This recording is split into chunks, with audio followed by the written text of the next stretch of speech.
1 Samuel 25. Samuel died, and all Israel assembled and mourned him. They buried him at his home in Rama. Then David left and went down to the wilderness of Paran. There was a man in Moab whose business was in Carmel. This man was very wealthy. He owned 3,000 sheep and 1,000 goats. At that time, he was shearing the sheep in Carmel. The man's name was Nabal, and his wife's name was Abigail. She was both wise and beautiful, but the man was harsh and his deeds were evil. He was a Calebite. When David heard in the wilderness that Nabal was shearing his sheep, he sent 10 servants, saying to them, "Go up to Carmel to see Nabal and give him greetings in my name. Then you will say, 'My brother, peace to you and your house. Peace to you, to all that is yours. Now I hear that they are shearing sheep for you. When your shepherds were with us, we neither insulted them nor harmed them the whole time they were in Carmel. Ask your own servants, they can tell you.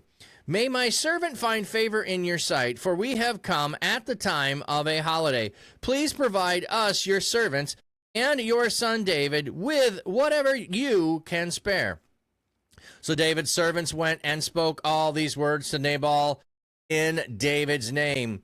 Then they paused, but Nabal responded to David's servants, 'Who is David, and who is the son of Jesse? This is the time when many servants are breaking away from their masters. Should I take my bread and my water and my meat that I have slaughtered for my shears and give them to these men? I don't even know where they come from.'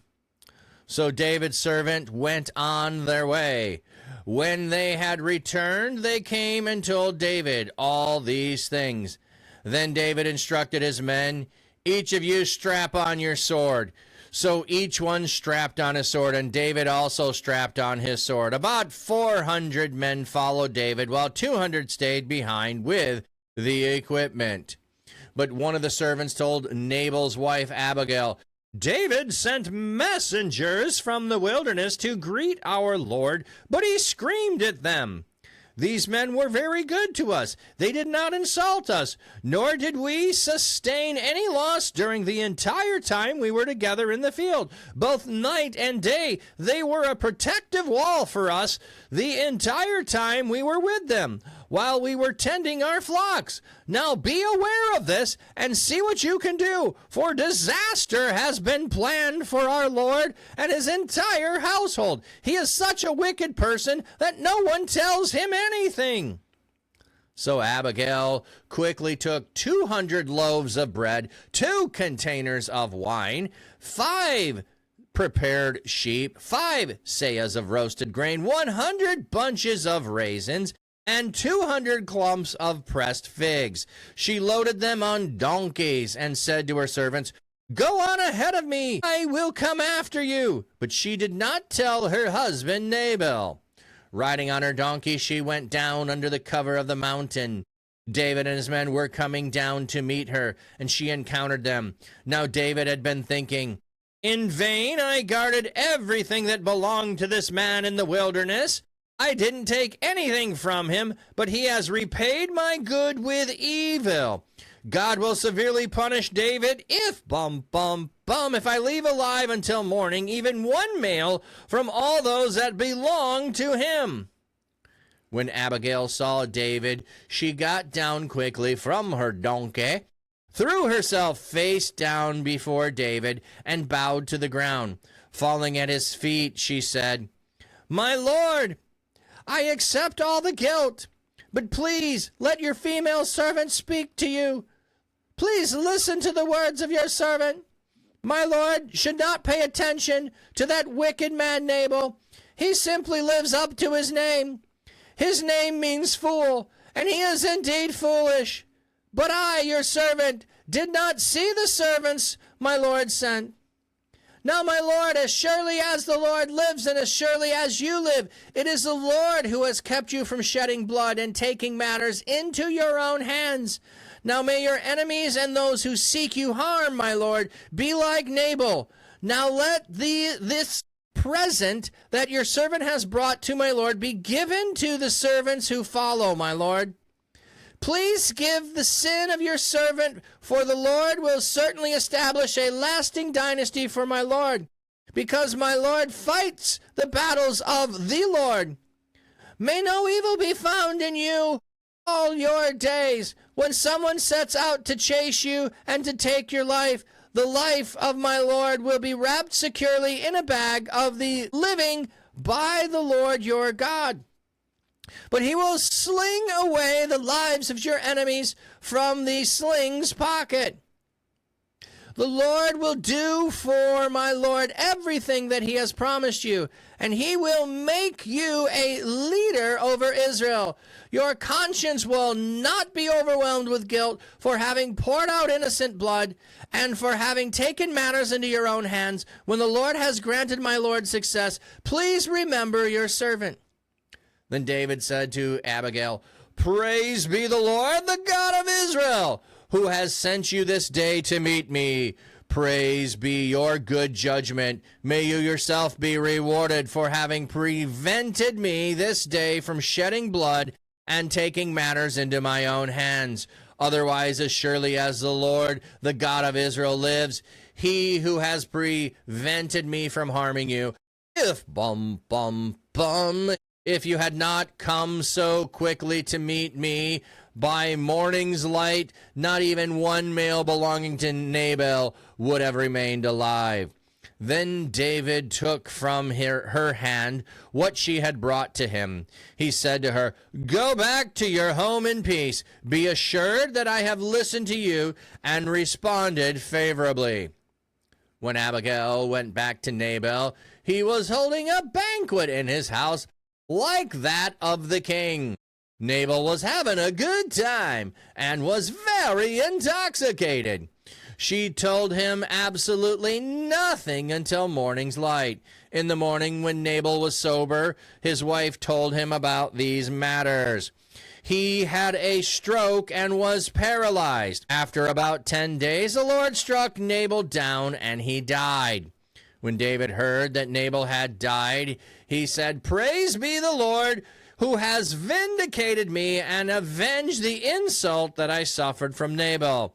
The Lord has kept his servant from doing evil, and he has repaid Nabal for his evil deeds. Then David sent word to Abigail and asked her to become his wife. So the servants of David went to Abigail at Carmel and said to her, David has sent us to bring you back to be his wife. She arose, bowed her face down to the ground, and said, Your female servant, like a lowly servant, will wash the feet of your servants of my lord. Then Abigail went and mounted her donkey, and with 5 of her female servants accompanied her. She followed David's messengers and became his wife. David had also married Ahinoam from Jezreel. The two of them became his wives. Now Saul had given his daughter Michal, David's wife, to Paltiel, son of Laish, who was from Gilom. All right, so Samuel dies and all Israel assembles to mourn him. He's buried in Rama. Like, this is such a tiny story. Samuel died. They buried him in Rama. It says all Israel assembled, so I'm going to assume, right or wrong, I'm going to assume that Saul is there, going to assume David is there, because then it says David left and went down to the wilderness of Paran. So he's going to go to Rama. So the timeline here is longer than sometimes it feels like, okay? The timeline has got to be longer than it feels like sometimes. So Saul has been pursuing him. Saul is still remembering David had spared his life. So this is a time of peace between the two of them. They can come together. They come here. This might be one more time that David saw Jonathan. Doesn't mention it here. Wasn't important. The important thing is really just to mention Samuel died. That's it. Just a footnote. Samuel died. We're marking it. We're moving on. Samuel already has been, diminishing in power. He was, and that's why Saul was anointed. And now we're going to keep moving on. Okay, there was a man in Moan whose business was in Carmel. This man was very wealthy. He owned 3,000 sheep and 1,000 goats. That seems like a lot to me. You're going to have a lot of herdsmen to be able to watch over that many goats and sheep wandering about, in the desert. At that time, he was shearing the sheep in Carmel. So he is shearing the sheep. The man's name was Nabal. We later learn in the story that Abigail says his name means fool. And he is indeed. He lives up to his name. So when the name means foolish or senseless in Hebrew, and as an adjective, the word is used especially of a person who has no perception of ethical or religious claims. It is an apt name for this character who certainly typifies such behavior. His wife's name was Abigail, and she was quite a gal. All right, open a new tab. So Abigail means my father is joy. My father is joy. On some of these, the name like my father's joy might make a little bit like more sense on some level of I was born and I'm the joy of my father instead of my father is joy. But, that's how they're doing their names. So my father is joy. I am the daughter of joy. Joy doesn't seem like the name of a man, but anyway, he is very wealthy and he is a fool, and his wife is both wise and beautiful, a good of insight or good of understanding, intelligent, clever. I like wise. Yes, the joy of the Lord. Yes, absolutely one reason, the joy of the Lord. But the man was harsh and his deeds were evil.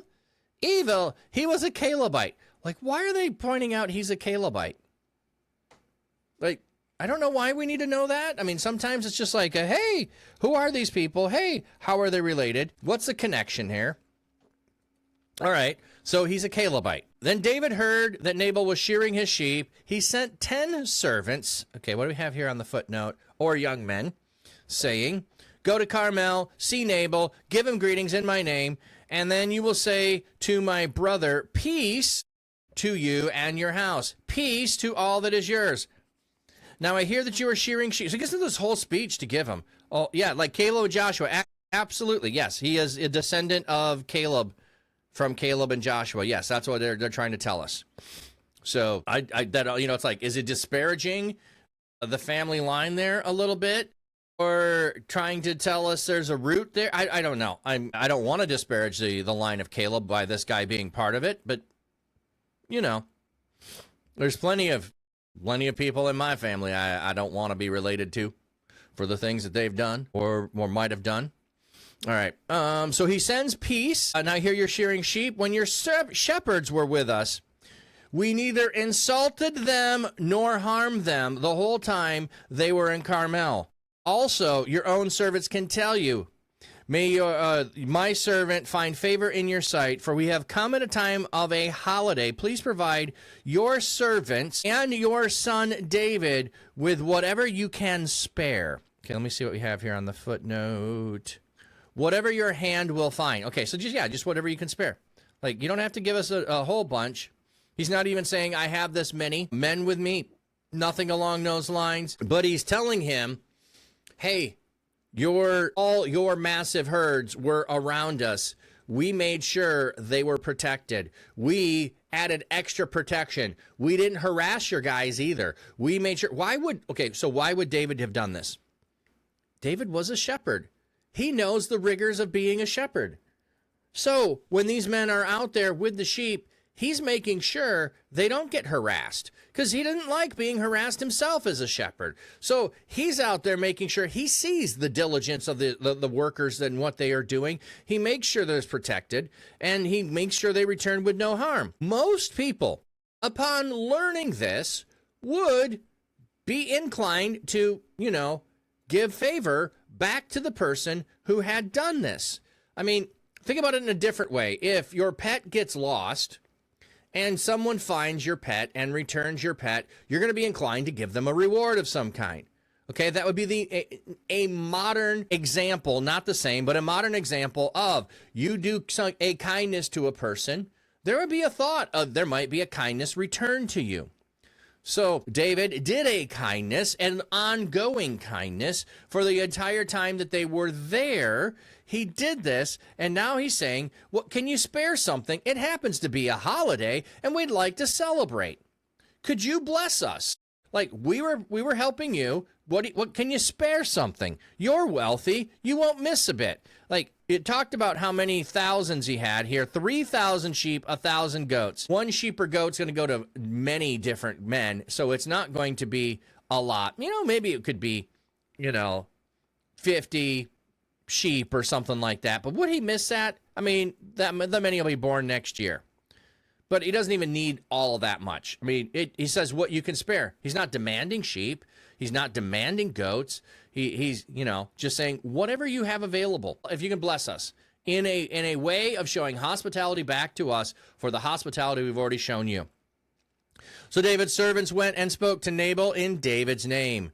Then they paused, but Nabal's responded to David's servants, "Who is David, and who is this son of Jesse? This is the time when many servants are breaking away from their master." Really? Is it? Is it really? Like, this seems like a lame excuse. Like, I don't know who this guy is. He's fighting against the king. Like, everybody's trying to get out from underneath their master. Who's this guy think he is? Who's David? Who's this? Like, he's, should I take my bread and my water and my meat that I have slaughtered for my shearers and give them to these men? I don't even know where they came from. Like, I don't know you. I don't know nothing about you. I don't know David. I don't know anything about him. Like, why would I do this? Like, boy, can you not read the situation? Hey, wait, all of my party is for my shearers. I'm going to have a party with the men who are the shearers. The shearers are probably his bros, okay? Not as much the servants who are out tending the flock, but probably more his bros that he's hanging with, because everybody would bring their sheep to shear at the same time. So not only are his sheep probably there, there's many other people, so many other owners of their own flocks that he's going to be hanging out with. He's like, I don't know you guys. So David's servants went on their way. When they had returned, they came to David. They told David all these things. Then David instructed his men, each of you strap on your sword. Each one strap on his sword, and David also strapped on his sword. About 400 men followed David, and 200 stayed behind with the equipment. So we have 600 men who are with David still, so we got our number. 400 are going to go do the harm. Is it just me, and Abigail will point this out, so we know it is. Is it just me, though? This seem out of character with David? To overreact in this way? Why does David seemingly overreact in this way? I think it's because he was protecting shepherds and sheep. David is thinking what should have been done. David knows the hospitality that should be returned. This is a slight not only against David and his men, it's also a slight against all of the shepherds in some way. Now, David is going to want to go kill all of the men. I don't know if all of the men includes the servants. I don't know if it's going to include all the servants who were there among them. I don't know. I don't know if, because because he doesn't actually end up doing it, because he's prevented from it. But I think the reaction here, the overreaction, is because not only is he slighted, but he's slighted because he's thinking about this from the standpoint of being a shepherd and showing hospitality to someone who helps protect your sheep. The value of that is been thrown away. His hospitality has been disregarded. So I think it's more of that than David's prestige of who David is. But one of the servants told Nabal's wife, Abigail, David sent some messengers from the wilderness to greet our Lord, and he screamed at them. These men were very good to us. They did not insult us, nor did we sustain any loss during the entire time we were together in the field, both night and day. They were a protective wall for us the entire time we were with them while we were tending our flocks. So the servant is telling Abigail exactly what happened and exactly what David was upset because it was not understood that this was a value. Now be aware of this and see what you can do, for disaster has been planned for our Lord and the entire household. He is such a wicked person that no one tells him anything. So like all the house, the whole family, okay, the household. Again, when we're saying that, like, does it mean the servants too? Don't know. We won't find out. He is a son of worthlessness. A wicked person probably sounds better. So he comes in and tells Abigail, why? Because she's wise. Why? Because she could act and do something. The servants can't act against the master, but the servants can act under her command. So they're going to go to her. So Abigail took 200 loaves of bread, 2 containers of wine, 5 prepared sheep, and 5 seahs of roasted grain, 100 bunches of raisins, and 200 lumps of pressed figs. The raisins and the figs seem like they're celebratory in some way. Like that's an abundant thing here. 200 loaves of bread, so 3 people per loaf. That's how that would work. The roasted grain, I don't know how much 5 seahs are. 1/3 of an ephod, 11 quarts. Okay. 2 containers, just saying it's 2 skins. All right. So she gets all this together. When is the bread baked? Is there already 200 loaves of bread sitting there? 200 loaves. Like, how big is this household already if she's able to gather from the servants 200 loaves? And how big is the party that Nabal has later? If she's got 200 loaves accessible to be able to grab. The 5 prepared sheep, that makes sense. The 5 seahs of roasted grain, the raisins, the pressed figs, and the containers of wine, all of those make sense to be sitting there. 200 loaves of bread had to have been made that day, the day before, or she's making them immediately. So anyway, she gets all those together and says to the servant, go ahead of me, and I will come after you. But she did not tell her husband Nabal. So I don't know how many donkeys it's going to take to load up all of this food. Certainly going to take quite a few donkeys to load up the food, to head out, to go ahead of, to meet David on the road. Why is she coming later? So that you have the gifts precede the person. That's part of the reason here. Also, she probably sent them at as fast a pace as they could go, and she's going to take a more leisurely pace. Maybe she's doing some other things. Don't know, but she's coming along at a slower pace or later. Riding on her donkey, she went down under cover of the mountain. David and his men were coming down to meet her, and she encountered them. Now David had been thinking, in vain I guarded everything that belonged to this man in the wilderness. I didn't take anything from him, but he has repaid my good with evil. God will severely punish David if I leave alive until morning 1 male from all those that belong to him. So here, all those that belong to him, does that mean descendants or does that mean servants? Not sure what the idea is there. Okay, this is a funny. We have another expression here. I did not expect to have in here. The Hebrew, one who urinates against the wall, anyone who pisseth against the wall. At first, this may seem a vulgar phrase because it's referring to a bodily function, and David is angry. But David uses the same phrase when he speaks in the conciliatory way to Abigail. There is no clear point to the using it as vulgar in the context. Similarly, in 1 Kings and the Lord's oracle, and a rhetorical reason for vulgarity is unclear. The phrase refers to males. It's not with certainty crude, and the addition of the phrase at the wall does not communicate well in a modern setting. Yeah. We have chosen to simplify use of male for the phrase. Okay. So, yeah. Okay, so in that regard, but we still have the belong to him, and this is probably... So God will severely punish David if I leave alive anyone. So there is a way in which David, it does appear here, in his, I'm going to repay the evil done to me with evil because evil was paid to me for the good that I did. Now, why does he not inquire of God here?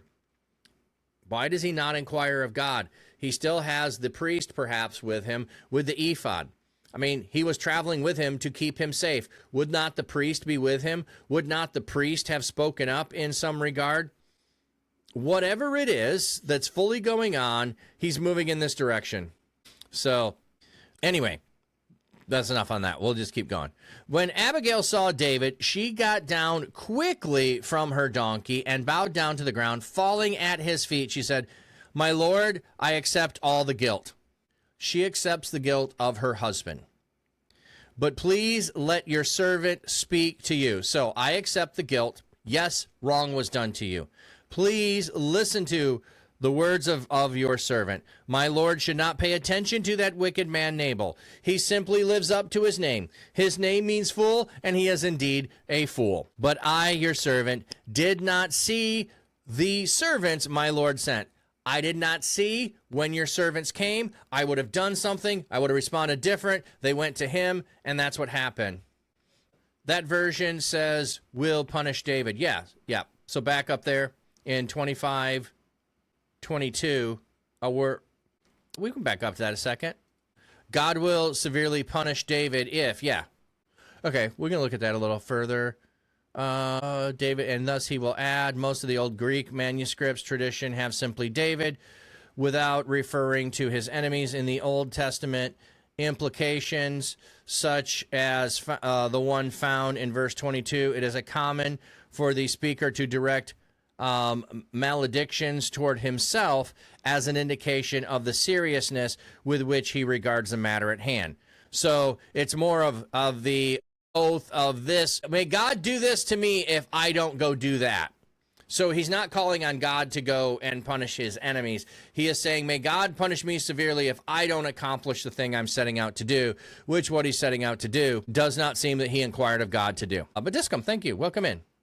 Yeah, it is, and that's what it's saying here. And some old Greek manuscripts have David. They didn't give footnotes on all of this. Let me go down to the bottom.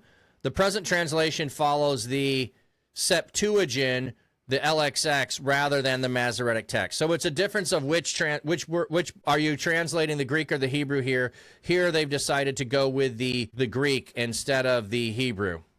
So yes, sub-translations are going to go with the other direction. But if God is going to punish the enemies if I don't do it, then David doesn't really need to do it. And so the phrase more likely and other places where it's done is, may the Lord punish me severely if I don't do this. And we had that phrasing a little bit earlier too. All right, back to Abigail. So she's like, I didn't see your servants. Things would have happened differently if I would have seen them. Now, my Lord, be assured as the Lord lives and as surely as you live, it is the Lord that has kept you from shedding blood and taking matters into your own hands. Now may your enemies and those who seek you harm, my Lord, be like Nabal. Now, may they be a fool like him. Everybody who wants to do you harm, may they be a fool like my husband. Now let this present that your servant has brought to my Lord be given to the servants who follow my Lord. Please forgive the sin of your servant. Again, she is claiming the sin. For the Lord will certainly establish a lasting dynasty of my Lord, because my Lord fights the battles of the Lord. May no evil be found in all your days. May someone set out to chase you and to take your life, and the Lord will be wrapped securely in a bag, and the living by the Lord your God, he will sling away the lives of your enemies from the sling's pocket. So like, shooting stones from a sling are going to be shot away. The Lord will do this for everything that he has promised you, and he will make you leader over Israel. All right, we're going to have to pause there to have you here. All right, so your conscience will not be overwhelmed with guilt for having poured out innocent blood and for having taken matters into your own hand. When the Lord has granted my Lord success, please remember your servant. So Abigail sees this as overwhelming guilt is going to come upon him. His conscience is going to have a problem because innocent blood is going to be spilled, and he's taken matters in his own hands. He did not give this over to God to deal with Nabal. He didn't give it over to God. He didn't go to God at all from this. Now, she doesn't necessarily know that, but She knows that who her husband is. She knows the problem he has caused. She is trying to fix it. And yes, all of the servants, all in the household are not guilty. So yes, there definitely is innocent blood. And doing the deed that he would have done would have been excessive in that regards. A discum. It just would have been bad if he called a vow of trouble on himself and he did not follow through. Oh, yeah. Okay, yeah, that's a good point. But that's usually, like, Jezebel does this later, too. You know, may the gods punish me so severely if by this time tomorrow you're not dead. So, like, that's one of those things that people, it's like the way that they did it. I don't, like, might not be the way we do it, but yeah, there's that aspect of it. You're right. Then David said to Abigail, "Praise be the Lord, the God of Israel, who has sent you this day to meet me. Praise be your good judgment. May you yourself be rewarded for having prevented me this day from shedding blood and taking matters into my own hands." Now, it doesn't seem like he added the word innocent blood here. He's just saying shedding blood. But yes, he is admitting taking it into his own hands. Otherwise, as surely as the Lord, the God of Israel lives, he who has prevented me from harming you, if you had not come so quickly to meet me by morning's light, not even one male belonging to Nabal would have remained alive. Now, again, I'm not sure what the belonging to. Does that include servants or not? We won't know. I mean, we go look at the word, but we won't know because he doesn't take action. Then David took from her hand what she had brought him, and she said to her, "Go back to your home in peace. Be assured that I have listened to you and I've responded favorably." So he's making sure you have prevented the attack and I won't come and do it any time again. How did it turn out for Jezebel? Well, it doesn't say she ends up dead the next day. Elijah flees. It takes a while, but yeah, it doesn't turn out good for her. But it's not because of what she says there. One reason, like we people say, "I swear I'm going to," when, yeah, it's one of those ways of doing that. It's one of those ways of doing that. All right, so she prevents calamity. She rewards David for the blessing that he did when the servant shared what he had done. So she comes and brings him stuff. When Abigail went back to Nabal, he was holding a banquet in his house like that of a king. So Nabal is picturing himself worthy of a king. He could have had a king at his table. He could have had a king at his table. Like, he's so foolish and inept. He could have had a king at his table for this party, a future king, one who is anointed by God. He could have invited him in. Nabal was having a good time and was very intoxicated. The heart of Nabal was good upon him. Nabal's heart was merry within him. He was in high spirits. She told him absolutely nothing until morning's light. She lets him party. In the morning, when Nabal was sober, what do we have here in the footnote?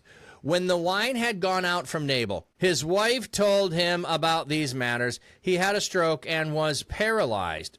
His heart died within him, and he became a stone.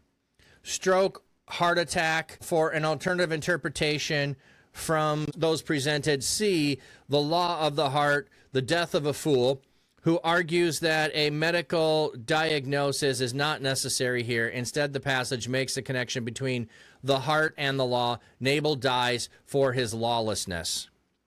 Okay, so becoming like a stone, his heart died within him and he became like a stone.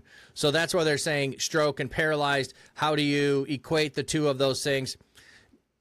The condition doesn't matter. So if they say had a heart attack and became paralyzed, strokes are usually things that lead to paralyzation if you have a stroke. And after 10 days, the Lord struck down Nabal and he died.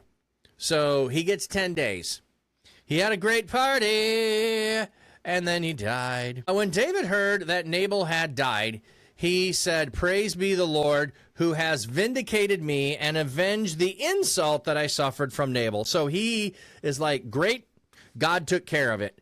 I was insulted and the man has died. Now, I don't understand the idea here of an insult of honor being one that someone needs to die for. I don't understand that. I don't live in this society. I don't live in a shame culture.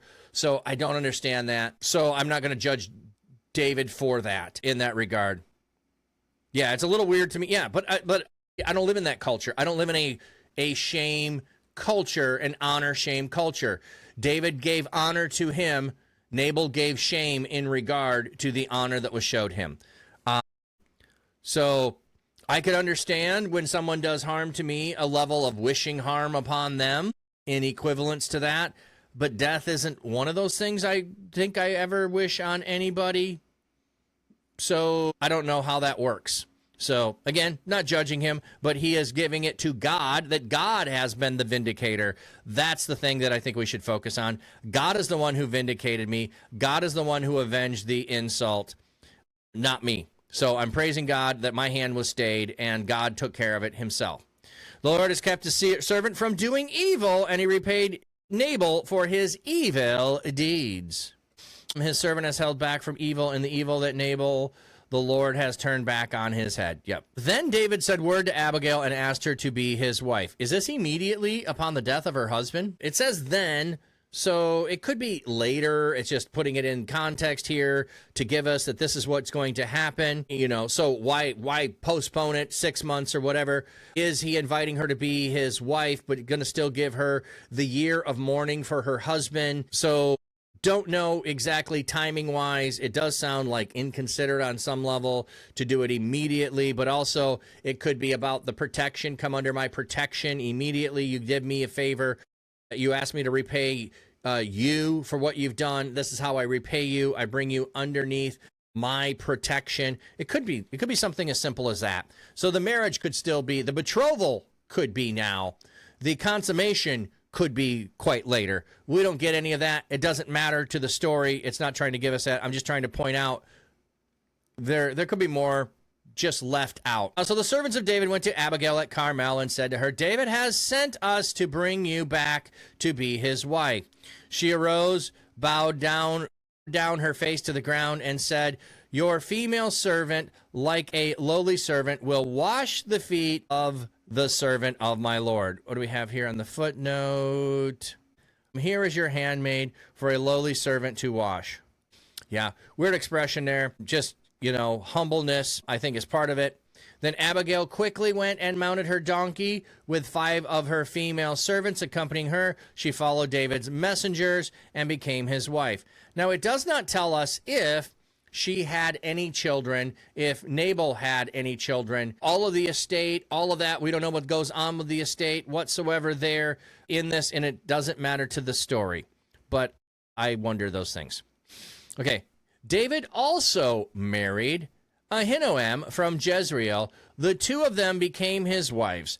Now Saul had given his daughter Michal, David's wife, to Paltiel, son of Laish, who was from Gilom. So at first we might say, why is David taking another wife? Well, because his first wife, Saul gave away. The one who loved him very much has been given away to another man. So I'm guessing the king annulled the first marriage because David is on the run. He is giving his daughter to someone else. So David is unmarried. And then it says he married also this other wife, Ahinoam from Jezreel. So just throwing that in here, along the way, he's married someone else, and he has 2 wives now. So he lost one, and he's replaced with 2. Not a good plan, I'm thinking. Not a good plan at all.